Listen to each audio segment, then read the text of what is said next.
According to all known laws of aviation, there is no way that a bumblebee should be able to fly. Its wings are just too small to get its fat little body off the ground. The bee, of course, flies anyway, because bees don't care what humans think is impossible.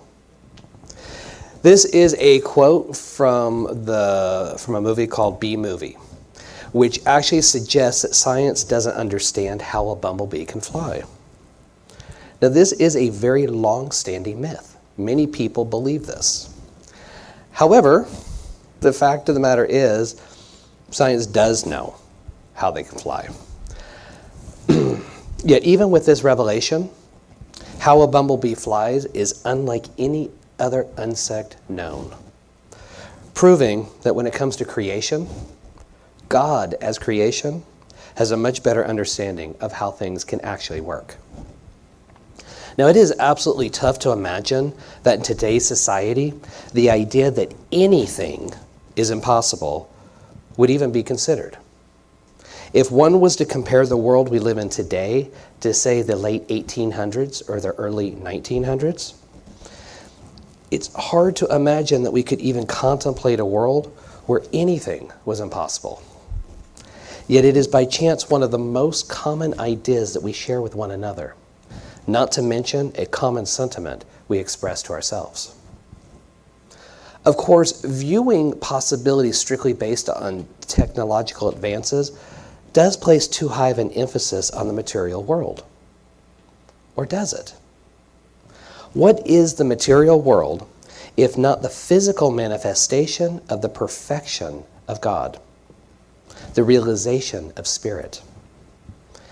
Is not the material world simply our way of experiencing the presence of the divine?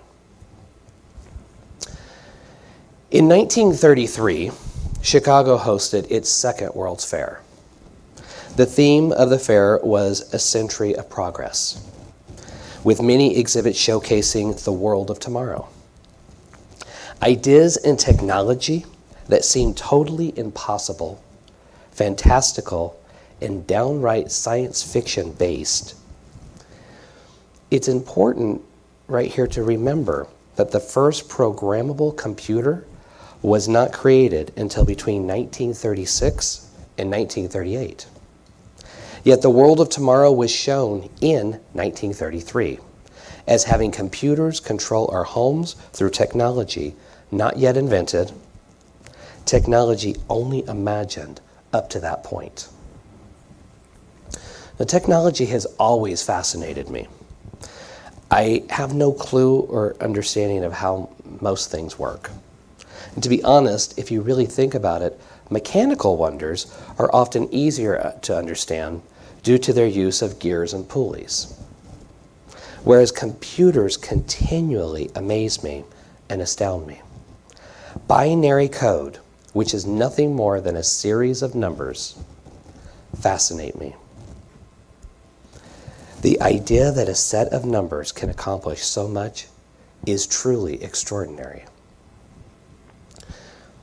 Told you I was going to be a nerd today. In 1969, Apollo 11 became the first man-made vehicle to land on the moon. This feat of human ingenuity and creativity allowed man to, for the first time, move beyond the pages of science fiction and walk upon the surface of the moon. Something that was believed to be impossible just a few years prior. Now, I find it fascinating when I see pictures of the computers at NASA. Those massive pieces of technology housed in huge buildings and warehouses. And then to be told that our cell phones of today, this small piece of technology which has become a crucial part of our daily living, contains more computing power than all of the computers at NASA had at their disposal at the time that they placed a man on the moon. That is truly remarkable. In September of 1966, a science fiction show aired in the United States. It was a small, unpopular show that you might have actually heard of. Star Trek. This series showcased fantastic technology that was so unbelievable that it was termed science fiction fantasy. Wireless communicators, handheld tricorders or handheld computers, medical scanning devices, and so much more. The first MRI that was used to scan a body was used in 1977. So when Star Trek first aired, no one believed that the technological world portrayed on the small screen could ever happen. It was impossible. Examples of great technological advancement have now become so common that it's hard to remember life before personal computers, cell phones, and self-driving cars. Self-learning computers, programs, and robots no longer reside in the realm of impossible. Instead, they become so possible that now we worry about the future of mankind as computers and robots continue to advance and continue to grow even more sophisticated than once imagined. William Arthur Ward said, "If you can imagine it, you can create it. If you can dream it, you can become it." There are no limitations other than the restrictions we place on ourselves. The desire to do something, to create something, to build what has never been established, it is the true nature of the divine working through us. Nothing is impossible. The possible is only made impossible through our fear and doubt. The concept of world peace is often thought of to be a lofty idea, one that we all desire with the end of war, famine, and suffering. With all of our good intentions and hopes to see such a world, we retain that belief that though a lovely idea, it is genuinely impossible. Some people say, utopia cannot be found on this earth, nor any planet in the known or unknown universe. For man, the greatest creation of the divine, will always be a man and stand in the way of that possibility. Now, under no circumstances do I believe this. In fact, I think that the evolution of technology is a perfect example of what can be accomplished when people shift their ideas from impossible to possible. If world peace and prosperity are possible, why have we not experienced it? What keeps us as a society from expressing this possibility? Our very own ego. Some ask, what's in it for me? While others may not actually ask the question, yet live their lives in much the same way. If every man, woman, and child walking this planet today were to have everything they wanted or needed, if sickness were eliminated, if every heart expressed love and peace for every other man, woman, or child, how can I be above anyone else? What would make me memorable over any other? How could I be viewed as unique when everyone has everything that they need? Now, the thing is, everything we need to create a prosperous, healthy, and peaceful world is right here on this planet. Everything we need, we already have access to in enough quantities for everyone to have exactly what they need or want. All we must do is accept that no man is greater than another. No one person is above any other. To make the impossible possible, I need to change my perception of the world around me. Instead of seeing the misery in the world Focus on the precious gift that is life. See the beauty in all things. For even in disaster, there is beauty. Have you ever noticed that no matter the disaster, no matter the destruction, there is always beauty? Be it physical, or, in many cases, the beauty of humanity when it comes together in times of great need. By setting aside religions, political affiliations, and social standings, humanity has a way of coming together as one, expressing the best of what makes us human. I'm reminded of a story that I once heard. And it's a story about perspective and indeed seeing that what one man sees as a limitation is another man's freedom. Excuse me. There was a man who was in a wheelchair. And he related a story about how a person once asked if it was difficult to be confined to a wheelchair. He responded, "I'm not confined by my wheelchair. I'm liberated by it. If it weren't for my wheelchair, I would be bedbound and unable to leave my room or house." So rather than dwell on what he could not do because of the limitation imposed by his wheelchair, he focused on the freedom that the wheelchair provided. He lived an active life. He remained active participant in the world around him, proving that the only impossibilities are those we place upon ourselves. Now, I'm not saying that we bury our heads in the sand and pretend that everything is perfect. I'm not saying that we should cut ourselves off from the world, close the doors, and secure the blinds. It's imperative that we see what is happening to be a part of the change. For if we never saw the world as it is manifesting, how might we know what we can do to bring about that change?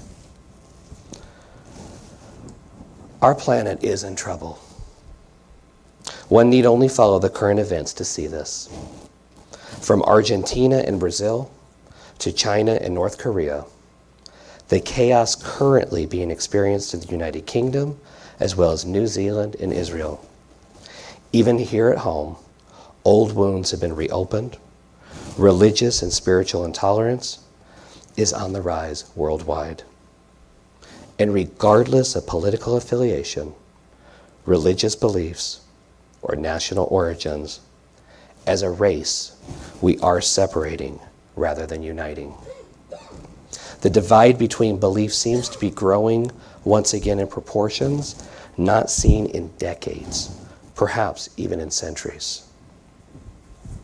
Now, it'd be very possible to believe that true peace, a unity of all men, and the acceptance of different beliefs and ideologies is impossible. Yet I do not believe that it is impossible. I don't believe in impossibilities. The answer to all of this is love. Thich Nhat Hanh said, "The source of love is deep in us, and we can help others realize a lot of happiness. One word, one action, one thought can reduce another's personal suffering and bring that person joy." Seeing God within everyone, even those with whom we disagree, can create ripples. Perhaps focusing on love will change their point of view. Possibly, seeing God in them will change yours. It is when your desire to fully love another, when your desire to know and experience peace is stronger than your desire to be right, that great change manifests.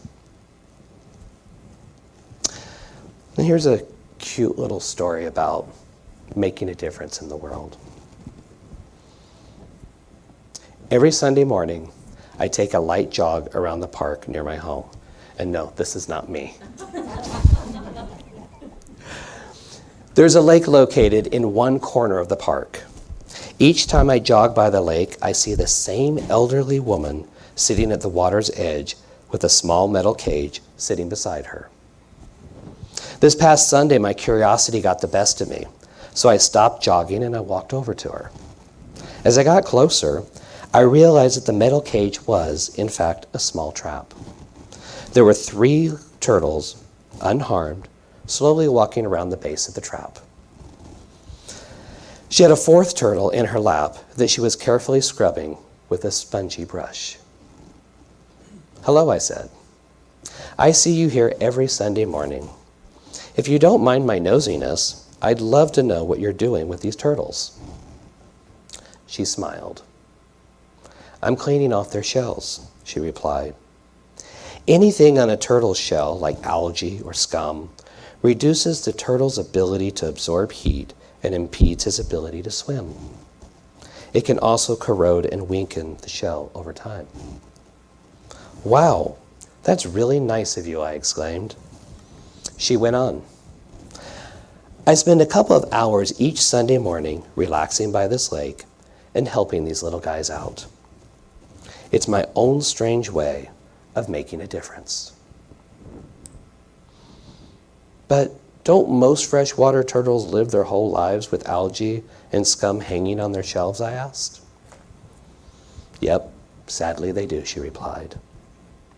Scratching my head, "Well then, don't you think your time could be better spent? I mean, your efforts are kind and all, but freshwater turtles are living in lakes all around the world. And 99% of these turtles don't have kind people like you to help clean them off. So no offense, but how exactly are your localized efforts here truly making a difference?" The woman giggled aloud. She then looked down at the turtle in her lap, scrubbed off the last piece of algae from its shell, and said, "Sweetie, if this little guy could talk, he'd tell you I just made all the difference in the world." So the moral of that is, you can change the world. Maybe not all at once, but one person, one animal, and one good deed at a time. Wake up every morning and pretend like what you do makes a difference, because it does. Once the ripple starts, once change begins, it will sweep across the globe at such a speed that miracles will happen. Let us decide here, today, at this moment, that we do not have to be right. And if we change our opinion, it doesn't mean that we were wrong or bad. If we would only focus on the God within, fully understand and accept that we are one with God, then the impossible dream of peace, harmony, prosperity, and health, which is actually our birthright, would and will become manifest as the possible and achievable. William Arthur Ward said, "Do more than belong, participate. Do more than care, help. Do more than believe, practice. Do more than be fair, be kind. Do more than dream, work." Rather than complaining about the world around you, be the change. Rather than closing your eyes and pretending that nothing needs to be done, pray, meditate, see the beauty in everything, and let love, gratitude, acceptance radiate from you to the entire planet. You indeed have the power to bring about change. Rather than just talking about it, be that change. And as George Bernard Shaw said, imagination is the beginning of creation. You imagine what you desire, you will what you imagine, and at last, you create what you will. As a final thought for this morning from William Arthur Ward, he said, when we seek to discover the best in others, we somehow bring out the best in ourselves. Thank you for being here with me this morning. The divine in me recognizes the divine in you. Peace be with you.